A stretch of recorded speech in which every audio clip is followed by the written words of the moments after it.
दोस्तों जब से अपने पावर स्टार पवन सिंह और शिल्पी राज का गाना साटा के पैसा का ऑडियो सॉन्ग रिलीज किया गया है, तब से आप सभी लोग का सिर्फ एक ही सवाल है कि आखिर इस गाने का वीडियो सॉन्ग हमें कब देखने को मिलेगा और इस गाने का वीडियो सॉन्ग आएगा भी या नहीं। तो दोस्तों आप सभी को बता दें कि इस गाने को लेकर के कंफर्म डिटेल सामने आ रही है। तो आइए जानते हैं इस अपडेट के बारे में। दोस्तों ऑडियो सॉन्ग तो आप सभी को पसंद आया ही है। पहले इस गाने को काफी बेहतरीन तरीके से बनाया गया था और दोस्तों जिस तरीके के लिरिक्स इस गाने के हैं, पावर स्टार का लगभग हर फैन उनकी परफॉर्मेंस इस गाने पे देखना चाहता है। दोस्तों आप सभी को बता दें कि ये कंफर्म हो चुका है कि आप सभी को इस गाने का वीडियो सॉन्ग देखने को मिलेगा और दोस्तों गाने को काफी हाई लेवल में बनाया जाएगा, जिस तरीके से पावर स्टार के आरा और आज ये 5 के जैसे सॉन्ग को बनाया गया था।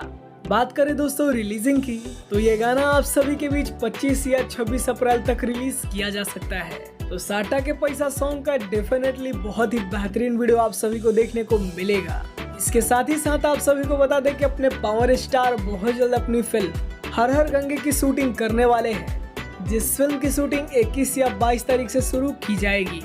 और दोस्तों आप सभी को इस बारे में हमने आप सभी को बताया ही है, ये फिल्म कितने बड़े लेवल की होने वाली है। बाकी आप सभी को अगर ये अपडेट पसंद आया हो तो वीडियो को एक लाइक करिए और हमारे चैनल को सब्सक्राइब करिए पावर स्टार से जुड़ी हर अपडेट पाने के लिए। वीडियो देखने के लिए आप सभी का बहुत बहुत धन्यवाद।